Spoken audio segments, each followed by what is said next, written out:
Operating mechanism of an engine, ठीक, कि मतलब प्रचालन कैसे होता है, ऑपरेटिंग मैकेनिज्म कैसे होता है वाल्व का, ठीक ना, इंजनों में। तो कितने प्रकार से होता है ऑपरेटिंग मैकेनिज्म?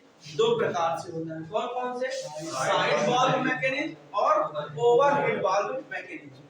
अब हमने तो ये पढ़ लिया है कि अब किस प्रकार के वाल्वों का ज्यादातर प्रयोग किया जाता है, पपेट वाल्व का किया जाता है। किस प्रकार के? पपेट वाल्व का प्रयोग ज्यादातर किया जाता है, ठीक ना।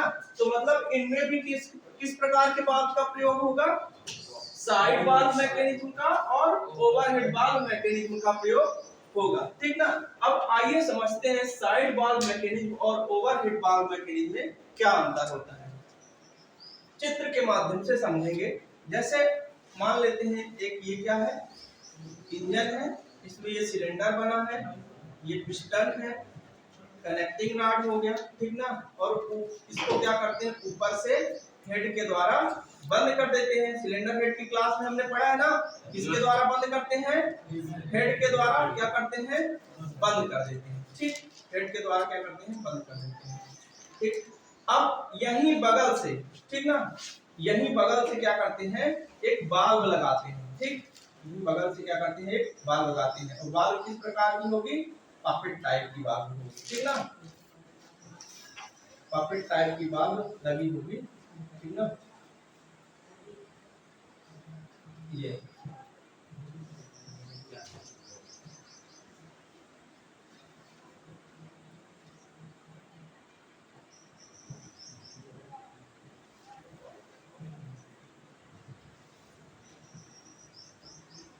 ठीक,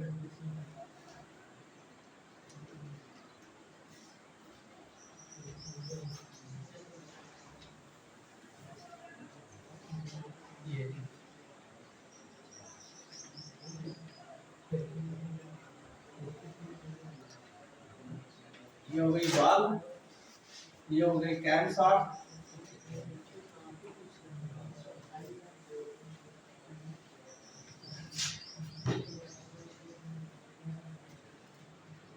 ठीक। इंजन हो गया,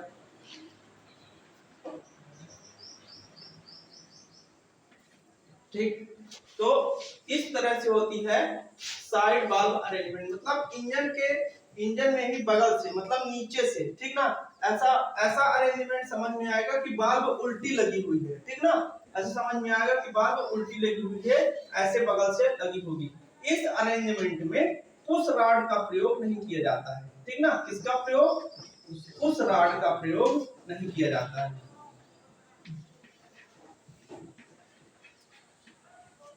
प्रयोग नहीं किया जाता, ठीक ना।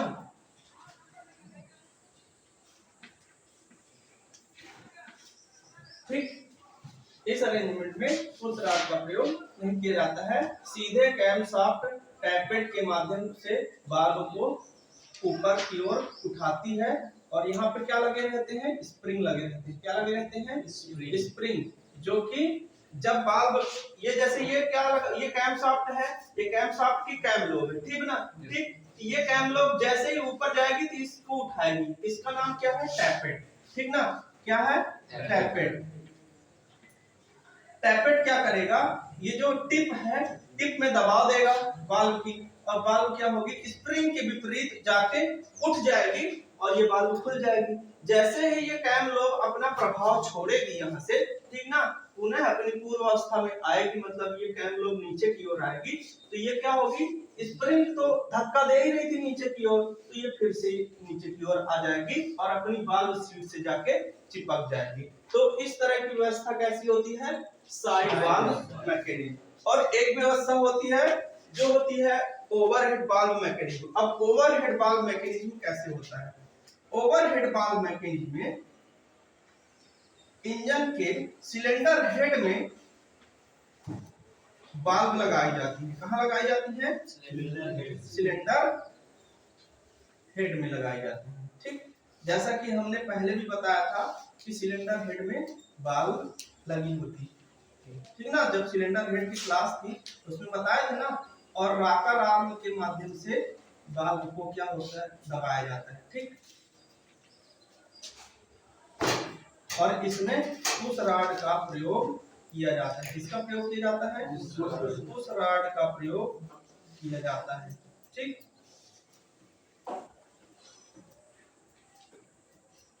ये क्या है? कैमशाफ्ट है। ये क्या है? ये पुश रॉड है। ठीक ना, पुश रॉड है।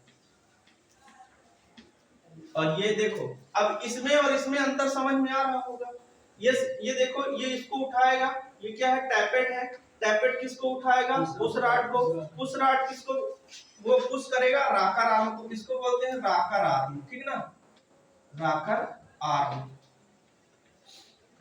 ये राकर आर्म यहां से फिक्स रहता है, देखो यहां से। ठीक ना, जैसे ये चॉक दिख रहा होगा, तो ये उंगली के ऊपर ऐसे रख देंगे, तो अगर यहां से उठाएंगे तो ये नीचे की तरफ दबेगा। ठीक ना, ऐसे ही सेम ये पुश रॉड क्या करेगी? राकर आर्म को उठाएगी, तो ये इधर वाला हिस्सा ये क्या करेगा? बाल्ब को दबाएगा। जब बाल्ब को दबाएगा तो बाल्ब खुल जाएगी। फिर यहाँ स्प्रिंग लगी रहती है। ठीक ना, यहाँ स्प्रिंग लगी रहेगी, तो स्प्रिंग क्या करेगी? स्प्रिंग के विपरीत ना दबी रहेगी बाल्ब, तो स्प्रिंग क्या करेगा? अपनी जगह में फिर से इसको लाके खड़ा कर देगा। ठीक ना, स्प्रिंग। तो ये दो प्रकार की बाल्ब अरेंजमेंट मैकेनिज्म होती है। ठीक ना, कितने प्रकार की बाल्ब ऑपरेटिंग मैकेनिज्म? दो प्रकार। ठीक ना, साइड बाल्ब मैकेनिज्म और ओवरहेड बाल्ब मैकेनिज्म। अच्छा, इसमें ना इनके जो सहायक भाग होते हैं उसको लिख लेंगे। ठीक ना, लिख लेंगे सहायक भाग।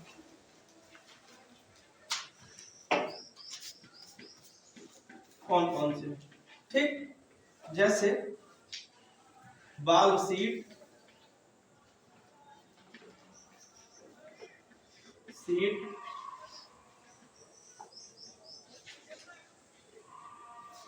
और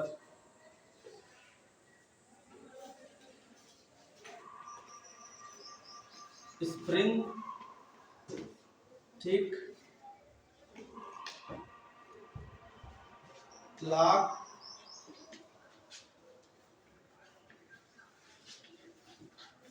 बाल्ब गाइड,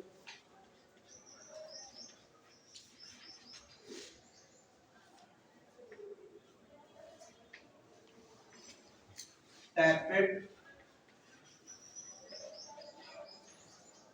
ठीक, पुश रॉड,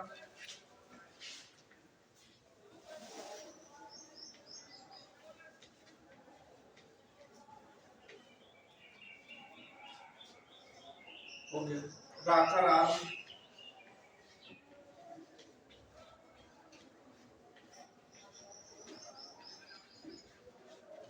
ये इसके सहायक होते हैं। अब बाल्ब सीट क्या होती है? बाल्ब सीट जिसमें बाल्ब आके फिट रहती है।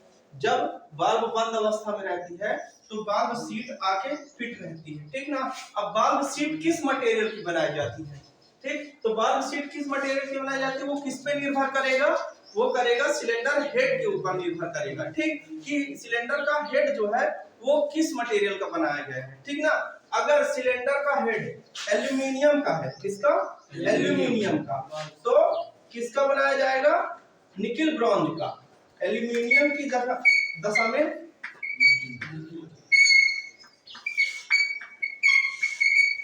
किसका? निकिल ब्रॉन्ज का। ठीक ना, निकिल ब्रॉन्ज। ठीक, और अगर कास्ट आयरन का है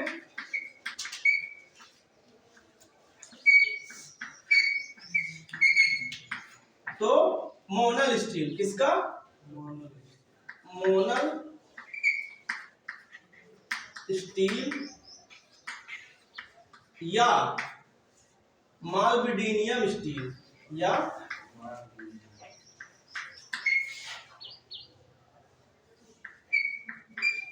माल्बिडिनियम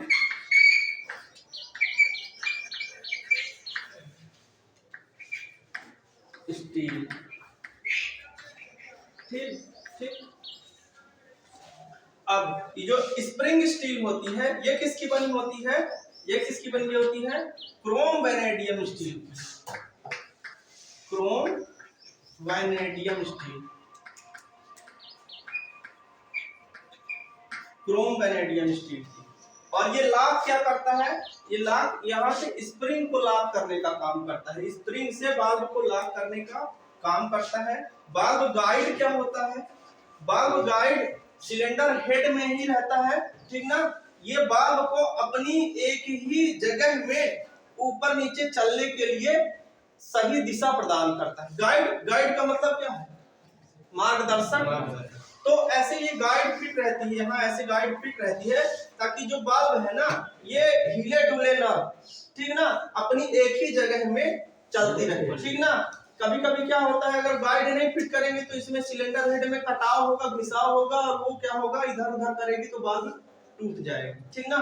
तो कुछ वाल्व स्पेशल टाइप की बनाई जाती है। कैसे स्पेशल टाइप की वाल्व बनाई जाती है, मतलब उनमें जो बीच में क्या होता है, सोडियम भरा रहता है। क्या भरा रहता है, सोडियम, उसको बोलते हैं सोडियम कूल्ड वाल्व। क्या बोलते हैं, सोडियम कूल्ड वाल्व। अब सोडियम भरा कहाँ होता है, देखेंगे ये बात, इस चित्र को देखेंगे, यहां से लेके यहां तक के बीच की दूरी देखेंगे, इसमें क्या भरा रहता है, लिक्विड सोडियम। क्या भरा रहता है, लिक्विड सोडियम। अब ये सोडियम क्यों भरा जाता है, ये सोडियम भरा क्यों जाता है, ताकि ये देखो, और इस भरा क्यों जाता है और किस वाल्व में भरा जाता है, ठीक ना, भरा क्यों जाता है और किस वाल्व में, ये समझ रहे हैं।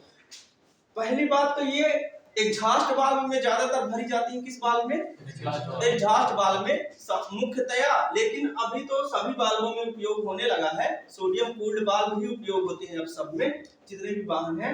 एग्जॉस्ट वाल्व, एग्जॉस्ट वाल्व में ही ये क्यों उपयोग किया जाता है, जब ये वाल्व काम करता है तो क्या वो काम मतलब कैसे काम करता है, और ये सोडियम कूल्ड वाल्व क्यों उपयोग किए जाते हैं ये बताते हैं, ठीक ना। क्या होता है कि जब हमारे इंजन में फायरिंग होती है, गैसें जलती हैं, तो उसका टेम्परेचर भी बढ़ जाता है। बढ़ जाता है कि नहीं बढ़ता, जब टेम्परेचर बढ़ेगा और इसी माध्यम, इसी रास्ते से वो जो जली हुई गैसें हैं जिनका टेम्परेचर बहुत ज्यादा बढ़ा रहेगा, वो क्या होगा, गुजरेगी। तो ये क्या करेगी, ये वाल्व को गर्म कर देंगी, अत्यधिक मात्रा में क्या करेंगी, गर्म कर देंगी। जब गर्म करेंगी तो इनमें प्रसार होगा, प्रसार होगा तो ये अपनी सीट में सही से बैठ नहीं पाएंगी, या तो ये क्या करेंगी, वाल्व क्लियरेंस को बढ़ा देंगी, ठीक ना। जो टैपेट क्लियरेंस होता है, टैपेट क्लियरेंस को क्या करेंगी, बढ़ा देंगी। टैपेट क्लियरेंस बढ़ जाने से क्या होगा कि वाल्व बहुत देर तक खुली रहेगी, ठीक ना, वाल्व बंद ही नहीं होगी, ठीक। तो उससे क्या होगा कि हमारा जो गैसें होंगी वो लीक हो जाएंगी। तो इन सब असुविधाओं से बचने के लिए वाल्वों का ठंडा रहना भी जरूरी है ताकि उनमें प्रसार न हो, है ना। इसलिए इसमें क्या करते हैं कि सोडियम भर देते हैं, और ये सोडियम पूरी मात्रा में नहीं भरते हैं, ठीक ना। जैसे यहाँ देखेंगे कि ये जो हम मिटा दिए हैं यहाँ पे, ये खोखला भाग है और इतने में सोडियम भरा है, ठीक ना। ये सोडियम क्या करता है, जैसे वाल्व पपेट करती है, उछलती है अपनी जगह में, ये क्या करता है, इधर जाएगा, इधर जाएगा, इधर जाएगा, इधर जाएगा। तो सबसे ज्यादा गर्म वाल्व कहाँ रहेगी, जहां से खुलती है, ऊपर साइड में। ये ऊपर की गर्मी को क्या करेगा, नीचे की ओर ले आएगा, ठीक ना। और सोडियम का गुण भी होता है ठंडा होने का, स्वतः ठंडा होने का, ये ठंडा भी करेगी, और ये ऊपर की गर्मी यहाँ तक लाएगी। और यहाँ क्या भरा रहता है, ऑयल भरा रहता है, ये ऑयल के संपर्क में आगे क्या हो जाएगी, ठंडी होगी, ठीक ना। इंजनों में अब तो ऑयल कूलर भी प्रयोग किए जाते हैं। अच्छा, सबसे बड़ा कॉम्पिटिटिव एग्जाम में जो सवाल आता है, या किसी भी प्रैक्टिकल में या स्किल टेस्ट में जाते हैं, तो पूछा जाता है, दिखाई जाएंगी वाल्व, दो वाल्वें दिखा दी जाएंगी, ठीक ना, दो वाल्वें दिखा दी जाएंगी, और पूछी जाएंगी कि इनमें से इनलेट वाल्व कौन सी है और एग्जॉस्ट वाल्व कौन सी है, ठीक ना। तो सबसे ज्यादा ये सवाल पूछा जाता है कि इनलेट वाल्व कौन सी है और एग्जॉस्ट वाल्व कौन सी है। तो कैसे पता चलेगा कि कौन सी इनलेट वाल्व है और कौन सी एग्जॉस्ट वाल्व है, सामान्यतः देखने से, ठीक ना। ये बहुत बड़ा सवाल है, कॉम्पिटिटिव में बहुत ज्यादा पूछा जाता है। तो कैसे देख के बताएंगे, देखेंगे, दोनों वाल्व को देखेंगे, दोनों वाल्व का जो हेड होगा, हेड वो इनलेट का बड़ा होगा, किसका, इनलेट का बड़ा होगा, क्या, हेड बड़ा हेड, और एग्जॉस्ट का इसके अपेक्षाकृत छोटा, ठीक ना, छोटा हेड, ठीक ना।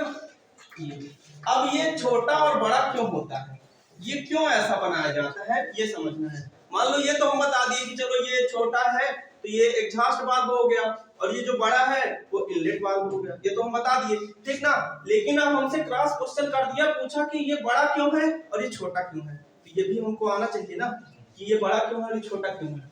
तो सक्शन स्ट्रोक के समय फ्रेश चार्ज अंदर आता है, सिलेंडर के अंदर आता है, तो उसको ज्यादा से ज्यादा जगह चाहिए होती है अंदर आने के लिए। क्या ज्यादा से ज्यादा जगह चाहिए होती है, क्योंकि वो प्रेशर के साथ नहीं आता है, वो तो सक करने में आता है ना, इसीलिए उसको ज्यादा से ज्यादा जगह चाहिए आने के लिए। अगर थोड़ी जगह से हम किसी चीज को अंदर बुलाएंगे तो देरी से आएगा, अगर बड़ी जगह से बुलाएंगे तो जल्दी से आ जाएगा और ज्यादा मात्रा में आ जाएगा, इसलिए इसके हेड को बड़ा बनाया जाता है। और इसके हेड को छोटा क्यों बनाया जाता है, इसका भी कारण है। इसके हेड को छोटा इसलिए बनाया जाता है क्योंकि एग्जॉस्ट गैसों में वैसे भी प्रेशर बहुत ज्यादा होता है, तो ये अपने प्रेशर के कारण ये जल्दी से निकल जाती है, छोटे से भी मार्ग से भी जल्दी से निकल जाती है, ठीक है ना। तो अभी ये तो सारा कुछ समझ में आ गया, ठीक ना। अब अगली जो क्लास रहेगी वो रहेगी उसकी वाल्व टाइमिंग डायग्राम की रहेगी, वेरी इंपॉर्टेंट क्लास रहेगी कि पेट्रोल इंजन में वाल्व टाइमिंग क्या होती है और डीजल इंजन की वाल्व टाइमिंग क्या होती है, ठीक है। Thank you.